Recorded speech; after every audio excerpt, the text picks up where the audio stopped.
하나님 아버지와 함께 생활을 하셨을 예수 그리스도는 하늘에 계셨죠. 하늘에 계신 예수 그리스도는 이 땅에 아버지의 뜻을 따라 순종하여 강림하셨죠. 성육신하신 예수 그리스도는 사람의 모습으로 살아가십니다. 어떻게 하면 천국의 이야기를 이 땅에 있는 미물들에게, 죄인들에게 잘 가르쳐주고 꿈을 바꾸며 살게 할까? 땅에 발을 붙이고 살지만 땅의 꿈을 꾸는 게 아니라 하늘의 꿈을 꾸게 할까 하다가 주님은 그렇습니다. 비유를 사용하기로 마음을 먹습니다. 예수님의 가르침의 상당 부분이 하늘의 이야기요. 또 그러기에 이해할 수 없는 그들에게 비유로 말씀하시면서 모든 사람들이 천국을 꿈꾸게 하셨죠. 예수 그리스도는 오셔서 많은 말씀을 비유로 하셨는데 사실은 그 주님이 하신 말씀 중에 지키기 어려운 말씀들이 늘 우리 가운데 부담을 주곤 합니다.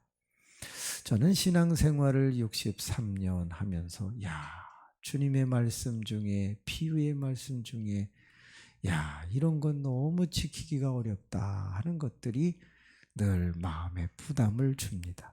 첫 번째, 회개하라 천국이 가까웠느니라. 저는 회개가 참 어렵습니다. 회개라는 말은 메타노이아라는 단어를 썼대요. 메타노이아라는 말은 세 가지를 해야지 이루어집니다. 첫째, 하나님 내가 잘못했습니다. 고백해야 되고, 두 번째, 원상복구 제자리에 갖다 놔야 되고, 세 번째, 다시는 그 일을 재현하지 않아야, 행하지 않아야 된다는 거예요. 제가 이 컵 뚜껑을 훔쳤다고 합시다. 하나님, 제가 도둑질을 했습니다.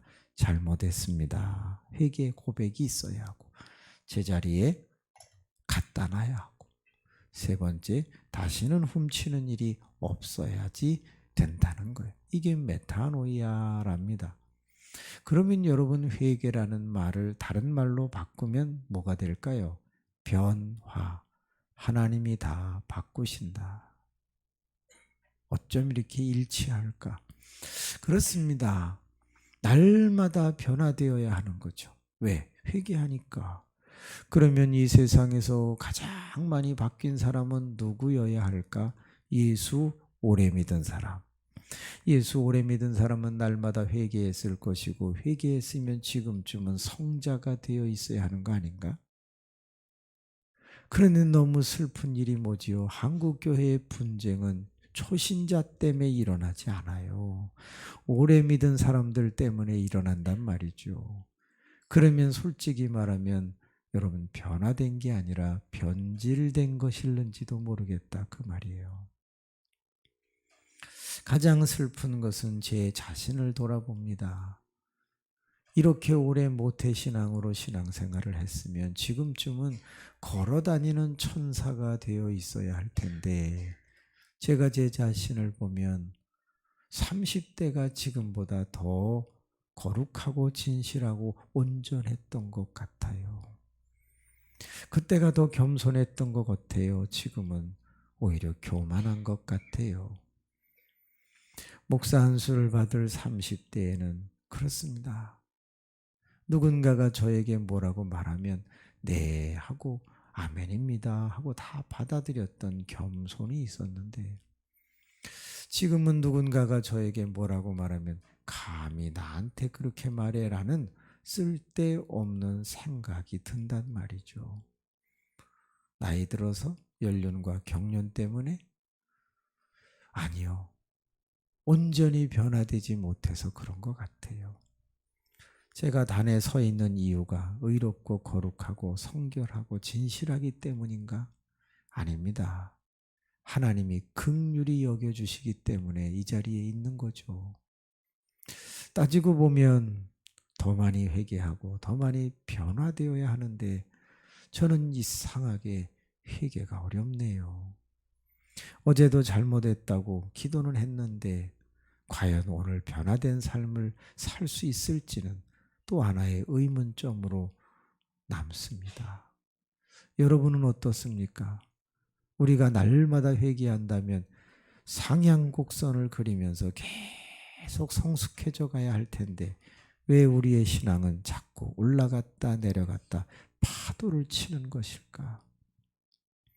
가끔 믿음 있는 분들이 그런 말 합니다. 아유, 옛날에는 내가 뜨거웠었는데.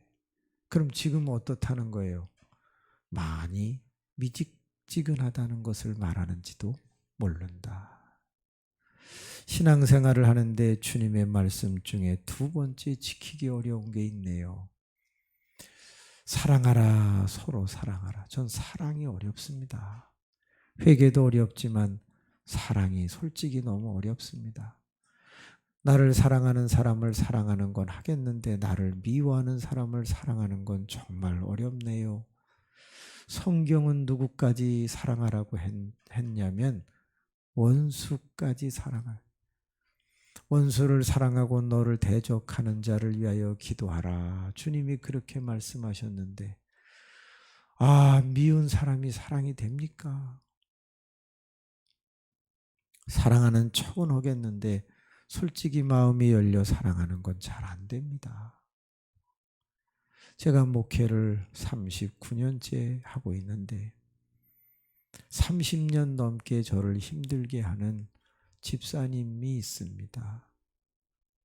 그 남자 집사님은 저보다 나이가 좀 많죠. 근데 정말 힘들게 합니다. 모든 사람이 다 같이 있을 때는 아무 말도 하지 않아요. 그런데 이상하게 다 헤어지고 집에 가면 전화가 옵니다. 받으면 김 목사 반말로 너는 왜 설교를 그렇게 하냐? 예? 너 왜 자꾸 매번 나를 치냐? 저 안 쳤는데요. 너 지금 말대꾸하냐? 아니 그게 아니라 그렇게 말꼬리를 물어서 놀랄 준비를 하십시오.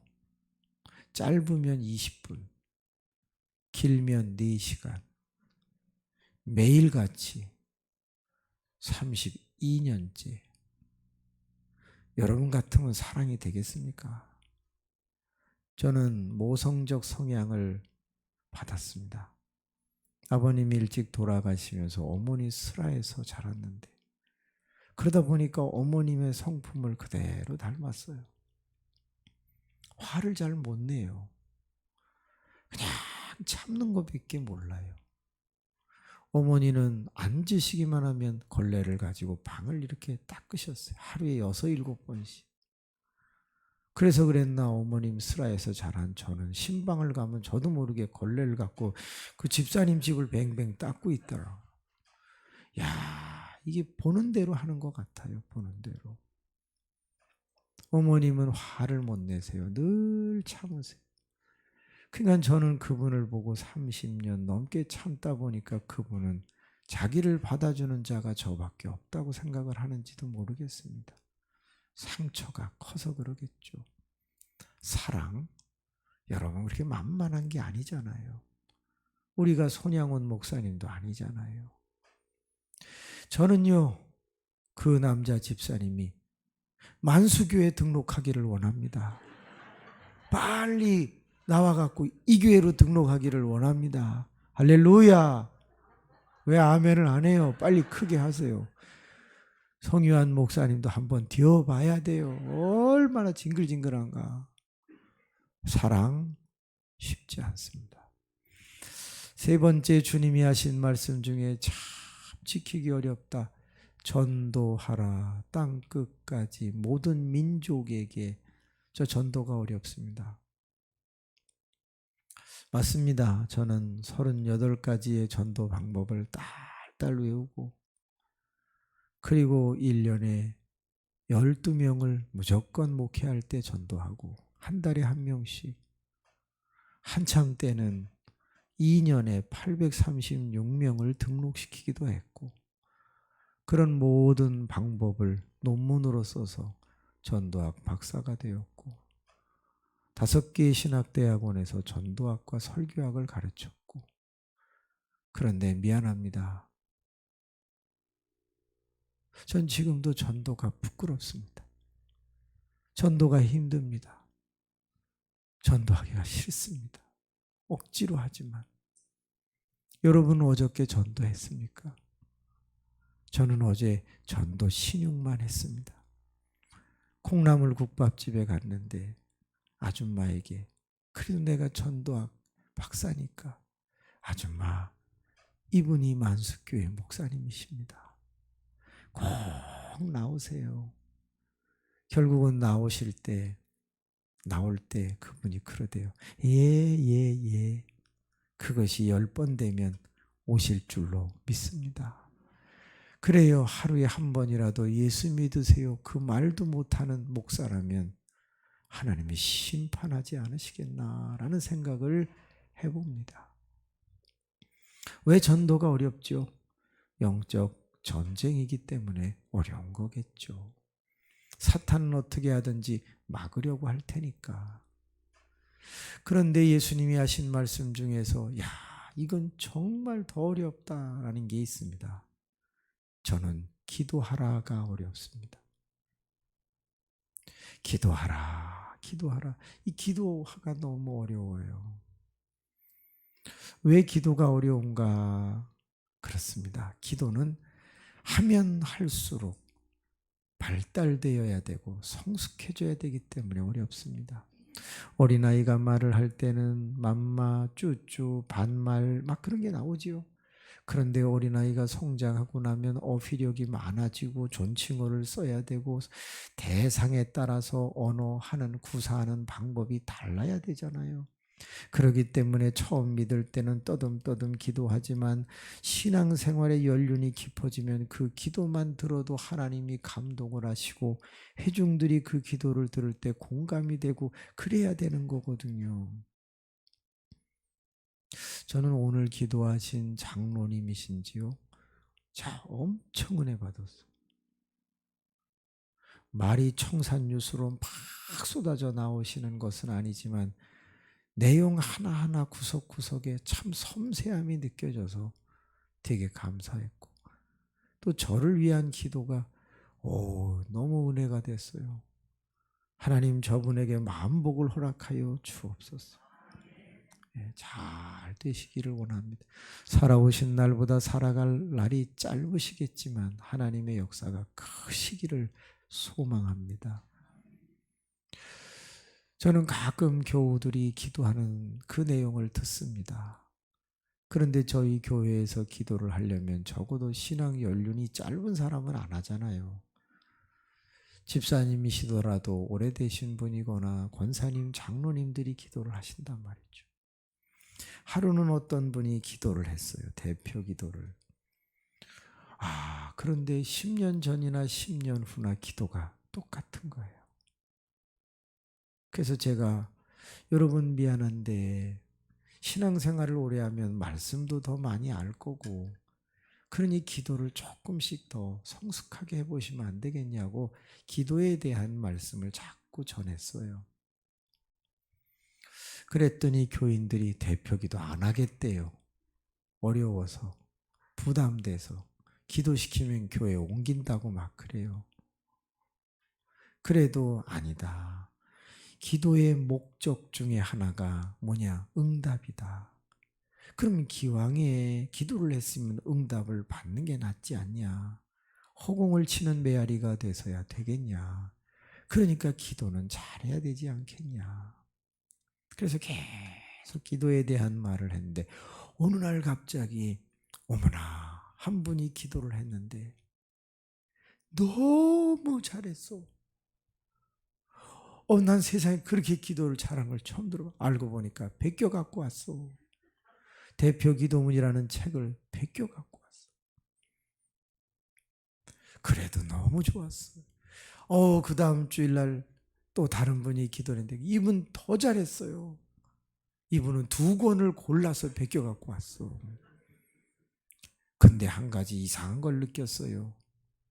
지난주에 했던 사람의 기도는 너무 좋았는데 사람들이 전부 아멘, 아멘 이렇게 응답을 했거든요. 근데 이번 주에는 2권을 베껴 갖고 와서 더 잘했는데 아무도 아멘을 안 했어. 왜였을까? 그때 소름이 끼친 거예요. 바로 기도의 내용이 좋은 반면에 그 사람의 삶이 뒷받침됐을 때는 교인들이 아멘을 해주었는데 삶이 뒷받침되지 않자 아무도 아멘을 안 한 거야. 왜? 역겨웠던 거죠. 하나님, 우리 교인이 다 서로 사랑하게 하소서. 본인이 트러블 메이커야. 우리 온 교우들이 성전을 사랑하고 전도하게 그분이 전도를 안 해. 여러분, 기도가 어려운 이유는 말 때문이기도 하지만 삶 때문이기도 하다는 거예요. 말을 청산유수로 잘하고 어휘력을 발전시켜서 하는 것도 귀하지만 자기의 생활이 뒷받침되지 않는 기도면 누가 그것을 듣고 그걸 진실하다고 여기겠는가? 회개하지도 않는 죄인이 청산유수의 말을 한다고 하나님이 그거를 속으시겠는가? 제가 기도가 어려운 이유는 그렇습니다. 단어 하나하나 말도 중요하고 더 나아가 삶이 뒷받침되지 않는 기도를 하면 안 되기 때문에 어렵다는 생각이 듭니다. 어느 날 갑자기 제가 기도를 막 했는데 교인들이 아무도 아멘을 하지 않는다면 그건 무슨 뜻이죠? 김 목사, 너나 잘해, 너나 잘해. 이것처럼 부끄러운 기도가 어디 있겠나. 그래서 그때부터 성경에서 기도에 대한 교훈을 찾기 시작했는데 깜짝 놀랐어요. 기도학이라고 하는 내용을 쓴 한 목사님이 성경 전체 1189장 중에서 기도하라는 말과 연관된 단어들이 몇 개 있다? 11,000개 있다고 그랬어요. 기도하라, 도구하라, 간구하라, 간청하라, 엎드리라, 머리를 숙이라, 무릎을 꿇으라, 엎어져라, 하늘을 향하여 2손을 들라, 부르지. 그런 모든 표현이 11,000번이나 나온다는 거예요. 뿐만이 아니라 기도를 가르친 것과 같은 내용은 7,000번이나 나온다는 거예요. 여러분, 그러기 때문에 기도는 정말 어려운 거거든요. 그냥 하면 된다고 누가 그러면 속지 마세요. 자, 누가복음 11장 1절 한번 읽어보겠습니다. 시작. 예수께서 한 곳에서 기도하시고 마치심에 제자 중 하나가 여짜오되 주여, 요한이 자기 제자들에게 기도를 가르친 것과 같이 우리에게도 가르쳐 주옵소서. 여러분, 기도는 배우는 거라는 걸 잊지 마시기 바랍니다. 잘하는 기도가 있고 못하는 기도가 있고 깊은 기도가 있고 낮은 기도가 있는 거예요. 이때 당시에 예수님의 제자들은 기도를 안 했기 때문에 가르쳐달라는 걸까요? 아닙니다. 이스라엘 백성은 수천 년 전부터 기도하는 백성이었습니다. 그런데 이제 예수님에게 기도를 가르쳐달라고 했다는 것은 기도는 다 한다고 기도가 아니라 종류가 다르다는 걸 말해요. 그래서 예수 그리스도께서 2절에 이렇게 말했습니다. 너희는 기도할 때에 이렇게 기도하라. 이렇게 기도하라의 밑줄이 필요합니다. 그리고 2절서부터 드디어 주님이 가르쳐 주신 기도가 나옵니다. 주기도문이 나옵니다. 그죠? 그런데 여러분, 5절 맨 앞에 있는 단어가 뭐죠? 또. 그럼 이 또가 뭐예요? 기도는 또 이렇게 하라고 가르쳐 주신 거예요. 9절 말씀 보세요. 앞에 2글자가 뭐지요? 내가. 그 다음 단어가 뭐예요? 또. 그러니까 또 기도는 이렇게 이런 식으로 기도에 대해서 가르쳐 준 게 7,000번이나 나온다는 거예요. 어마어마한 거죠. 그러니까 기도는요, 하나님 앞에 나아가서 하나님께 부르짖는 것인데 예수 그리스도의 이름으로 부르짖고 성령의 도우심을 받아 하는 그 간구이니 적당히 해서는 안 되고 우리의 기도가 교제를 뛰어넘어 사귐을 뛰어넘어 응답으로 이어질 수 있기를 소망합니다. 예수님이 드디어 비유를 하나 들어주시면서 5절에서 8절의 기도는 이렇게 하라고 했는데 그거 하나만 우리 배워보도록 하려고요. 제가 제스처를 보여드릴 테니까 여러분이 기억하십시오. 미드나이트 한밤중이 되었다. 그런데 먼 데서 벗이 찾아왔다. 나는 이 벗에게 찾아가서 떡 3덩이를 빌려와서 이 사람에게 먹인다. 그런 내용입니다. 그런데 여러분, 우리는 이 이야기를 읽으면 그런가 보다 하지만 이스라엘 백성들은 무릎을 탁 치면서 야, 기도가 저런 거구나 하고 금방 깨닫게 되는데 이 5절에서 8절 사이의 기도 방법이 7가지가 나옵니다. 그런데 오늘은 몇 가지 시간 되는 범위 안에서만 해보겠습니다. 따라합시다. 벗처럼 기도하라. 이 벗처럼 기도하라는 말 한 글자 벗 밑줄을 그어보시고 설명을 한번 들어보시죠. 여러분, 이 벗이라고 하는 단어가 뭘까라는 거예요. 어느 날 갑자기 먼 데서 친구가 찾아왔어. 그래서 내가 다른 친구 벗에게 찾아가. 그 한밤중에 모두가 자려고 누웠는데 어떤 벗에게 찾아가야지 떡을 빌려주겠습니까? 그래요. 친한 벗에게 가야 되는 거예요. 친한 벗, 가까운 벗. 여러분 기도할 때 첫 번째 조건이 뭔지 아세요? 하나님하고 가깝고 친하셔야 돼요. 하나님하고 멀어졌다라는 것은 뭘 말해요? 죄졌다는 걸 말하는 거죠. 다시 반복한다면 이사야 59장 2절은 항상 기억하셔야 돼요. 너와 나 사이에 죄악이 있어 내가 무엇을 내게 구하든지 내가 듣지 아니함이라. 내 얼굴을 내게로 향하지 아니하리라. 나는 네가 부르짖는 것이 역겹다. 그래서 하나님과 나 사이에 죄악이 있으면 당연히 회개하고 가까워져서 기도해야지 응답이 되는 거죠. 벗, 하나님하고 가까워야 한다는 거예요. 가까워야 한다는 거예요. 성경에서 찾아봤어요. 하나님께서 누구를 자기의 벗이라고 했는가? 세상의 아브라함을 향하여 그렇게 말했어요. 아브라함은 나의 벗이라. 모세를 향하여 모세는 나의 벗이라. 세상에서 이렇게 온유한 자를 볼 수가 없다. 성경에 그랬어요. 찬송가를 불러보세요. 기도와 간구와 관계되는 게 360장 너머에 있어요. 364장, 365장. 그래서 그 뒤로 계속 369장까지 기도와 간구에 대한 것이 있잖아요. 그죠? 네. 내 기도하는 이 순간, 이때가 가장 기쁘다로 시작해가지고 죄짐 맡은 우리 구주 어찌 좋은 친구인지. 위에 계신 나의 친구. 이상하게 예수 그리스도와 관계되는 것이나 기도와 간구와 관계되는 찬송들에는 친구, 벗과 관계되는 게 많아요. 여러분, 제가 이렇게 생겼어도 연애 결혼을 했었거든요. 그런데 여러분도 연애해 보셨죠? 연애해 보면 처음에는요, 이게 손만 달라고 그래도 찌릿 하고 막 이래요. 지금은 문대도 아무 느낌도 없지만 처음에는 막 찌릿찌릿하다고. 근데 여러분 이렇게 데이트할 때 생각해 보세요. 1시간 만나도 더 만나고 싶어요? 헤어지고 싶어요? 그렇지, 데이트 해보셨구나. 2시간, 3시간 만나도요, 짧은 것 같잖아요. 친하면 시간 가는 줄을 모르는 거예요. 요즘 여러분이 기도하고 있는데 기도 시간이 자꾸 짧아지고 있다. 병든 거예요. 기도 시간이 나도 모르게 자꾸 길어지고 잠깐 기도한 것 같은데 기도 마치고 시계를 보니까 한 40분씩 갔다. 여러분, 하나님하고 가까우니까 말이 많아지는 거예요. 저는 기도에 척도가 있어요. 제 기도 소리가 자꾸 움츠러들고 몸이 자꾸 뭔가에 기대면서 엎어진다. 이거 병든 거예요.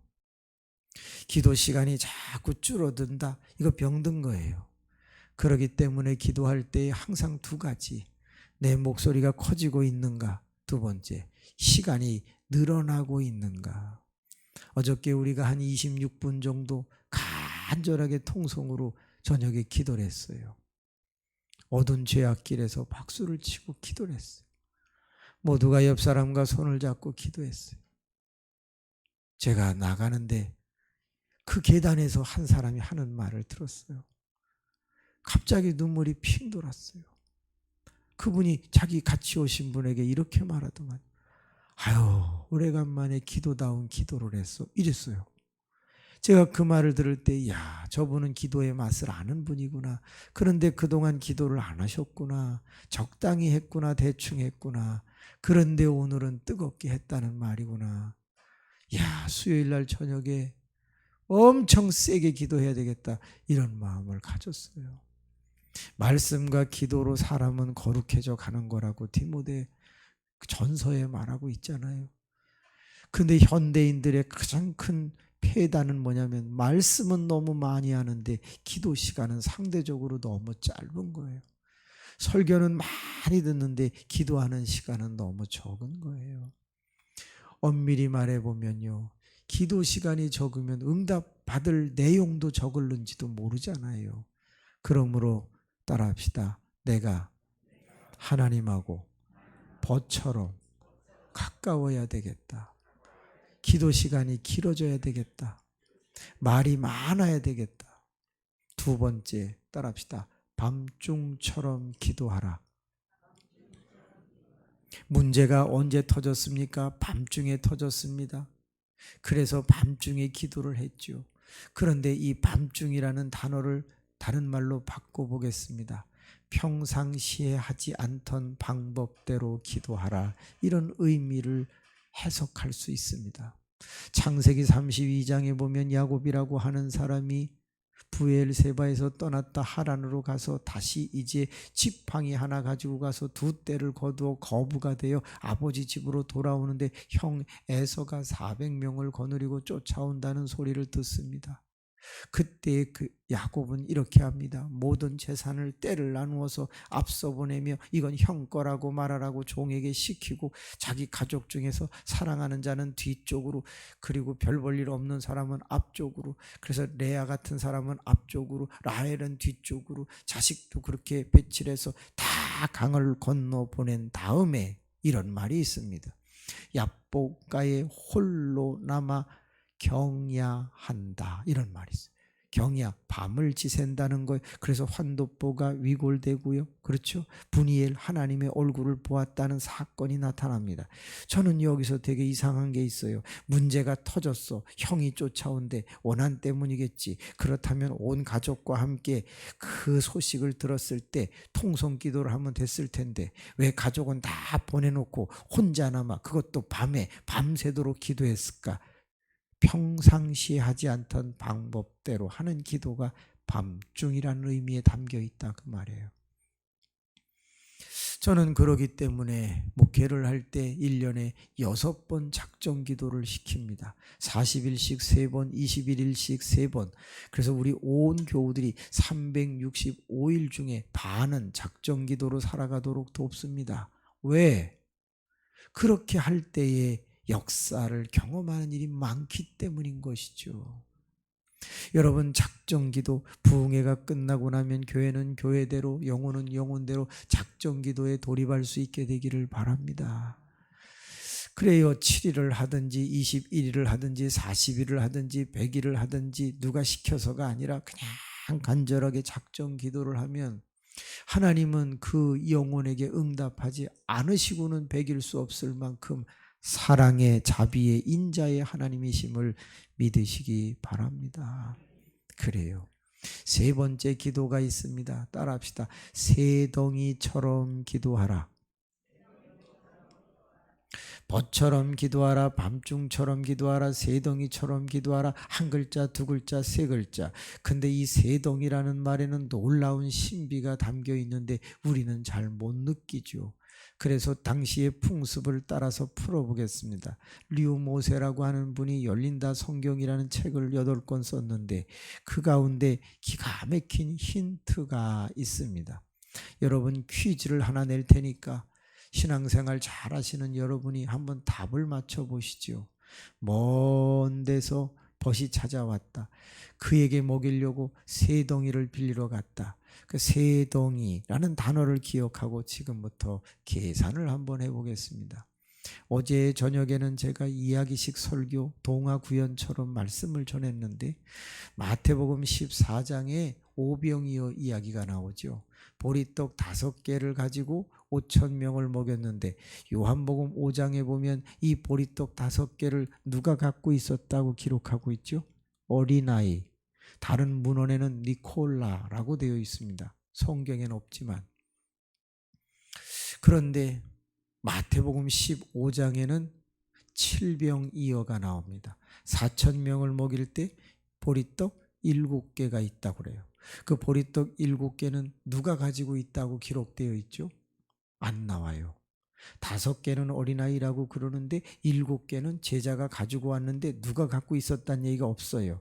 개수가 더 많으면 일반적으로 해석해요. 그러니까 어른이 가지고 있었겠다 이렇게 추측을 한단 말이죠. 그걸 어떻게 알 수 있죠? 사사기서를 읽어보면 사사가 13명 나오고 사무엘상에 사사가 2명 나와요. 그래서 사사는 총 15명이라고 되어 있는데, 그런데 여러분 이상하게 왼손잡이 사사가 하나 있어요. 누구죠? 훗이에요. 그럼 나머지는 다 뭐라는 거예요? 오른손잡이라는 거예요. 이렇게 일반적으로 성경을 풀어가요. 그러면 이 세 덩이를 잘 생각해 봐요. 먼 데서 밤중에 친구가 찾아왔어요. 애요? 어른이에요? 어른이지. 왜? 내가 이 벗에게 갔는데 이 벗이 애하고 지금 침실에 들었대잖아요. 그러니까 애 가진 어른, 나도 어른, 그럼 친구도 어른이지. 어른은 몇 개의 떡을 먹어야 돼요? 최소한 7개는 먹어야 되는 거잖아요. 어린아이가 5개였고 어른은 7개로 보니까. 그런데 이상해. 내가 이 집에 떡을 빌리러 갈 때 몇 개 빌리러 가요? 5개도 아니고 3개 빌리러 가. 그러면 이 세동이라는 말이 그냥 나온 말이겠느냐라는 거예요. 엄청난 메시지가 이 안에 있는 거예요.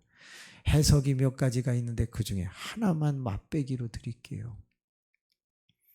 너희 조상은 나그네였으니 누군가가 와서 너희에게 떡을 달라고 하면 항상 물 한 병과 그에게 줄 떡 3덩이를 자기 전에 준비해 남겨놓고 자라. 이게 이스라엘의 풍습이었어요.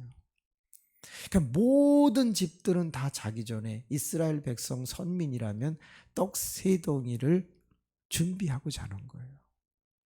그러면 여러분 보세요. 이 먼 데서 온 사람은 떡을 몇 개 먹었을까요? 맞춰보세요. 그렇죠. 6개를 먹은 거죠. 왜? 우리 집에 몇 개 있어요? 3개 먹이기엔 부족하죠. 그래서 이 집에 가서 3개 달라고 그래요. 합해서 몇 개를 먹여요? 6개를 먹여요. 그러니까 이 3개가 얼마나 중요한가 보세요. 내가 이 집에 갈 때 있는 걸 알고 가요? 모르고 가요? 알고 가. 확신 갖고 기도하라는 메시지예요, 이게. 뿐만이 아니라 내가 먹어요? 남이 먹어요? 친구가 남이 먹죠. 중보 기도가 힘이 있다는 거예요. 세 번째가 뭐지요? 세계적 구체적으로 기도하라는 메시지가 담겨 있는 거예요. 너희는 하나님 앞에 기도할 때에 받은 줄로 믿고 구하는 거다 이거예요. 그러니까 우리가 새덩이처럼 기도한다는 것은 주여 믿습니다. 의심 없이 아무것도 염려하지 않고 매달리는 거예요. 염려가 뭐라고 그랬어요? 속의 근심, 밖의 걱정. 90%는 뭐라고요? 쓰레기. 10%는 맡길 거. 그러니까 이미 받은 줄로 믿고 우리는 확신 갖고 기도해야 된다는 거예요. 하나님과 가까우시기를 축원합니다. 작정 기도가 또 한 번 시작되기를 원합니다. 그리고 확신 갖고 중보적 기도도 도전할 수 있기를 바랍니다. 마지막, 꾸어달라처럼 기도하라. 5절 안에 나오는 단어들만 뽑아보았습니다. 한 글자, 두 글자, 세 글자, 네 글자, 꾸어달라. 엄청난 의미가 있습니다. 우리 많은 영혼들은 기도할 때 주시옵소서라는 서술 동사를 사용합니다. 주여 주시옵소서. 기도의 8, 90%는 아마 그렇게 끝나는 것 같습니다. 그런데 달라고 기도하지 말고 꾸어 달라고 기도하라고 하고 있습니다. 의미를 풀어보겠습니다. 여러분 물질을 달라고 기도했으면 이제는 이자 붙여서 돌려 갚는 자세로 살아가라 그 말이에요. 건강을 달라고 기도했으면 건강을 얻었으면 봉사 충성 전도하면서 돌려 갚는 자세로 기도하라 그 말. 주여 내게 주시면 돌려 갚겠습니다라는 자세로 기도를 하면 응답은 더 빠를 것이다 라는 거예요. 저는 은행을 다녔기 때문에 은사가 하나 있습니다. 그게 뭐냐면 교인들이 어려울 때 돈을 융통해 주는 것입니다. 물론 하고 싶어서 하는 게 아닙니다. 그런데 말로 기도해 드리겠습니다. 이걸로는 저는 안 됐습니다. 돈 돌아가는 상황, 금융기관을 이용하는 방법을 다른 사람보다 너무 잘 알고 있고 대부계에서 늘 일을 했기 때문에 이 대출 관계에 대해서 되게 빠삭합니다. 보통 사람들은 신용대출이 안 되죠. 그런데 어떻게 하면 신용대출이 되는지, 어느 은행을 가야 되는지, 2금융, 3금융권들에 대한 거를 너무 잘합니다. 그리고 신문이 이렇게 나오면 다른 사람은 잘 안 보이는 게 저는 그 돈과 관계되는 거, 대출과 관계되는 건 눈이 금방 돌아갑니다. 그래서 눈이 4개입니다. 잘 돌아가요. 지금이야 좀 덜하지만 근데 교인이 와서 어렵다고 그러면 이상하게 돈을 융통해 줘야 된다는 그런 강박관념이 있어가지고 교인의 50% 이상이 다 저에게 돈의 도움을 받은 기억이 납니다. 그 중에 신집사라고 하는 청년이 하나 있었습니다. 이 이야기를 마무리 져보려고 그래요. 그리고 3개의 기도 방법은 또 나중에 기회되면 할게요. 이 청년이 얼마나 주일 성수를 잘하는지 하루는 제가 봉고차 키를 주면서 자네 차량 봉사 좀 하면 안 될까? 예, 하겠습니다. 근데 키가 178cm예요. 엄청 잘생겼어요. 배도 안 나왔어요. 그 운전을 하니까 그 차에 권사님들이 타고 왔는데 너무 멋있으니까 자기 딸을 주기로 마음을 먹어요. 그래서 청년에게 아유 내 딸 좀 만나봐. 내 딸 좀 만나봐. 그래갖고서 그 딸하고 잘 돼갖고 결혼을 했어요. 권사님이 너무 좋아하는 거예요. 그러던 어느 날 목사님 큰일 났어요. 큰일 났어요. 내가 속았어요. 내가 속았어요. 왜요? 이 사위가 빚투성이에요. 7천만 원을 갚으라고 통지가 날라온 걸 제가 어제 봤어요. 그래서 제가 권사님이 좋게 보고 딸 소개했으니까 권사님이 갚아주세요. 내가 돈이 어디 있어요? 돈이 어디 있어요? 근데 한 달 뒤에 보니까 갚아주셨어. 따라합시다. 권사님은 돈이 많다. 권사님들은 어디다가 숨겨놨는지 돈이 많아. 7천을 갚아줬어.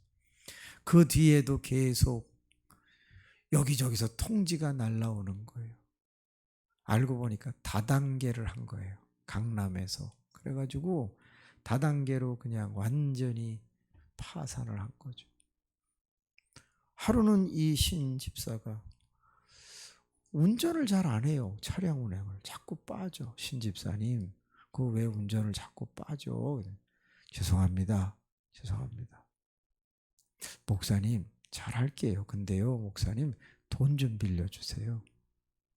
그래서 1,000만 원, 2,000만 원 자꾸 빌려주기 시작했어요. 왜? 젊은데 잘 되기를 바라는 마음으로.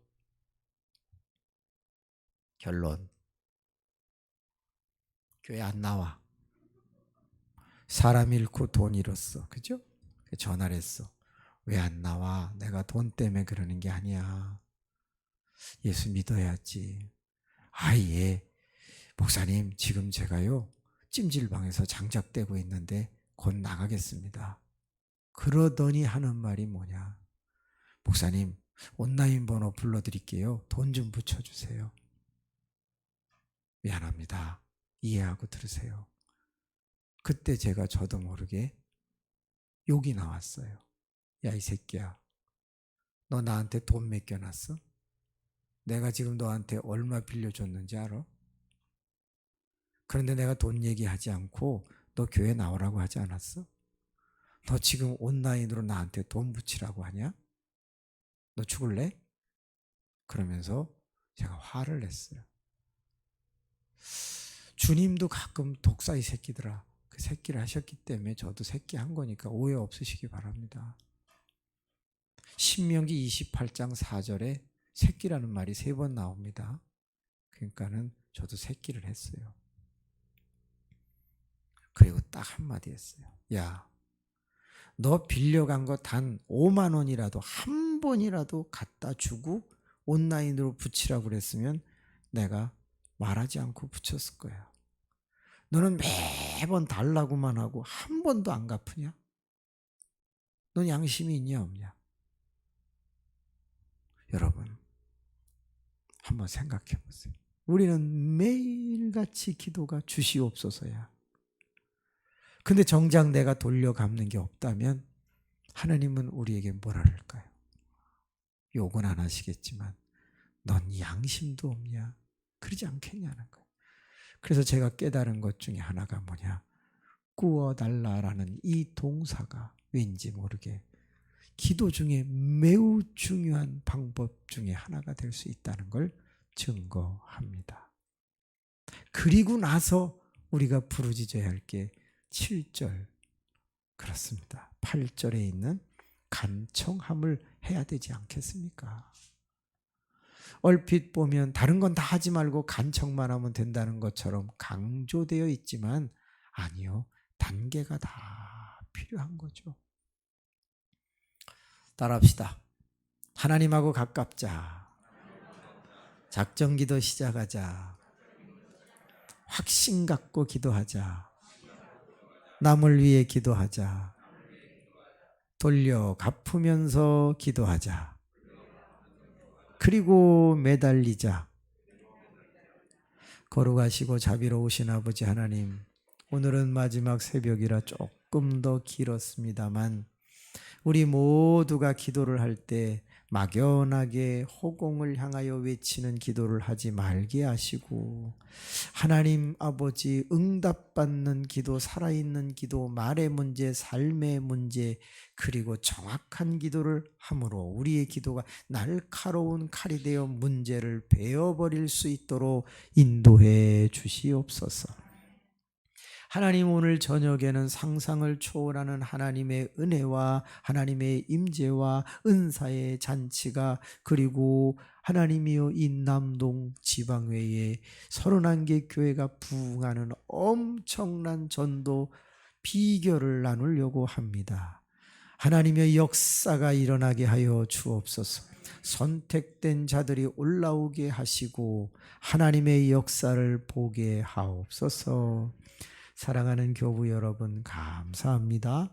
이제 우리 한 5분 기도하면 6시 반이 되겠네요. 간절하게 기도하시고 자유롭게 돌아가시고 저녁에 우리 감사 예물 준비하고 모이도록 하겠습니다. 주님 한번 부르고 주악에 맞춰 자유롭게 기도합니다. 주여 아버지, 주여